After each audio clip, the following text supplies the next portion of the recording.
안녕하세요, 말미잘 선생입니다. 자, 인공지능 3부, 오늘은 인공지능의 원리에 대해서 한번 살펴보도록 하겠습니다. 자, 인공지능은 기본적으로 이렇게 생각을 하시면 좋을 것 같아요. 인공지능은 원리로부터 사례를 익혀나가는 것이 아니라 많은 사례를 누적시켜서 거기서부터 해결 방안을 도출하는 그런 방법이라고 생각하시면 되겠습니다. 예를 들어보자면 이런 거가 되겠네요. 인간은 이런 식으로 생각을 하죠. 1 더하기 1은 2다. 그렇다면 책이 2권이 있다면 1 더하기 1이니까 2권이다. 이런 식으로 생각을 하잖아요. 그런데 지금 인공지능이라고 하는 것은 기본적으로 데이터로부터 그러한 것들에 대한 원리라든가 아니면 해결 방법을 도출하는 방법이거든요. 그래서 이렇게 생각을 하시면 되겠습니다. 인공지능에서 가장 중요한 밑바탕에 깔려있는 것이 뭐냐면 빅데이터예요. 그래서 빅데이터하고 인공지능은 항상 붙어다닌다라고 생각을 하시면 되겠습니다. 우리가 대표적으로 말하는 미국 기술주에서 가장 유명한 팡이라고 하는 게 있거든요. FANG죠. 이 4개 기업들 한번 생각해볼게요. 페이스북, 그 다음에 아마존, 그 다음에 넷플릭스, 그래서 구글이거든요. 이 4개 기업들을 보면 우리가 깨달을 수 있는 게 있죠. 페이스북은 뭐냐면 우리가 우리의 일상 같은 걸 올리는 거잖아요. 그것도 뭡니까? 사람들의 기본적인 데이터를 확보할 수 있는 기업이고요. 아마존은 물건을 구매하는 곳이기 때문에 상품에 대한 관심, 이런 것들이고요. 세 번째 넷플릭스는 내가 어떠한 영화를 좋아하는가, 어떠한 드라마를 좋아하는가, 내 취향이죠. 그리고 네 번째로 구글은 검색, 내가 어떤 것들에 대한 관심을 가지고 있는가, 이런 것들을 확인하는 기업들입니다. 다 무엇이냐면 빅데이터 기업입니다. 이런 빅데이터 기업이 뭘 할 수 있다? 이것들을 바탕으로 해서 인공지능에 연결시킬 수 있다. 이렇게 생각해 볼 수가 있겠어요. 그래서요, 지금 현재 인공지능에서 가장 앞서 있는 기업들이라고 하면 보통 크게 3개 기업을 보통 생각을 하는데, 우리가 2부에서 다뤘던 구글도 마찬가지로 뭐이긴 하지만 유명한 기업이긴 하지만요, 사실은 알파고 때문에 많이 유명해졌다라고 얘기를 많이 해요. 실제로 인공지능 쪽에서 가장 앞서가는 기업은 3개 기업이 있는데 구글이 그 중에 하나에 불과합니다. 첫 번째로는 아마존이 가장 유명하고요. 아마존은 상품 판매에 대한 데이터를 가지고 있죠. 그리고 두 번째로는 기업들에게 그 남는 서버를 빌려주거든요.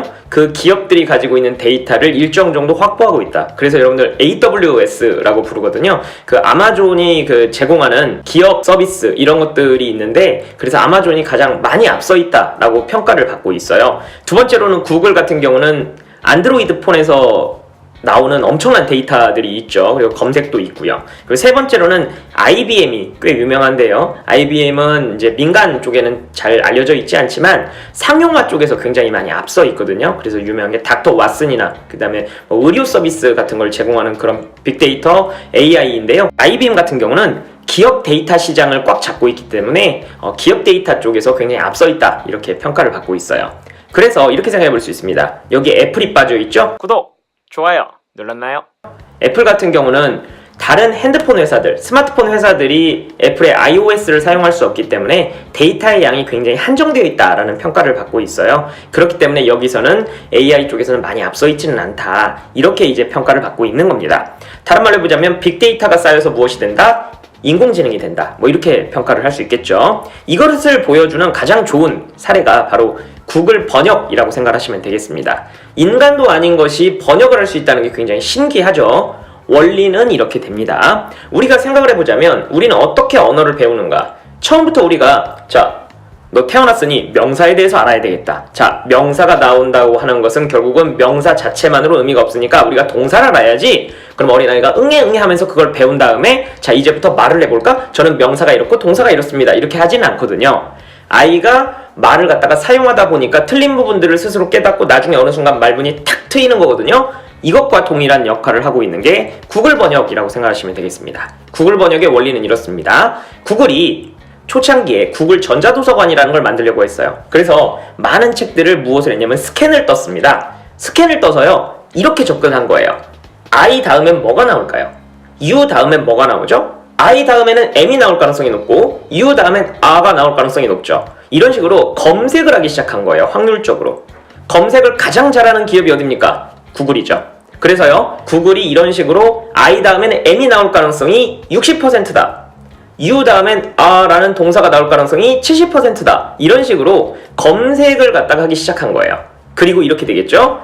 만약에 존 로크의 통치론이라는 책이 있다면 존 로크의 통치론에 영어본이 있을 것이고 존 로크의 통치론에 한글본이 있겠죠. 이 두 개를 서로 검색으로 비교 대조를 하는 겁니다. 그래서 번역 서비스를 제공하게 되는 거예요. 다른 말로 보자면 거의 뭐에 가깝다? 검색에 가까운 것이죠. 그 검색을 너무 순식간에 하기 때문에 우리가 인간처럼 번역을 하고 있다고 생각을 하지만 사실은 알고 보면 뭐에 가깝다? 우리가 구글 검색을 했더니 가장 가까운 결과를 확률적으로 알려주더라. 거기에 가깝다라고 말할 수 있습니다. 다른 말로 해보자면 구글 번역이 잘 되려면 뭐가 필요하다? 최대한 많은 데이터들이 있으면 있을수록 비교 대조가 잘 돼서 예외는 사라지고 원칙이 드러나게 되겠죠? 그래서 데이터가 쌓이면 쌓일수록 점점 더 잘 사용하게 되는 겁니다. 음성 인식도 마찬가지가 되겠죠. 사용하는 사람이 많으면 많을수록 점점 더 인식을 잘하게 되는 것입니다. 그래서 인공지능의 원리라고 하는 것은 엄청나게 많은 데이터를 쌓아서 그것들을 순식간에 비교 대조하고 검색해서 우리에게 최적의 결과를 보여주는 귀납적인 방식이다 라고 생각을 하시면 원리상으로는 틀린 부분이 없습니다. 자, 오늘 인공지능의 원리에 대해서 알아봤습니다. 4부에서는요, 인공지능이 우리 사회에 어떠한 변화를 가져올지 살펴보도록 하겠습니다. 감사합니다.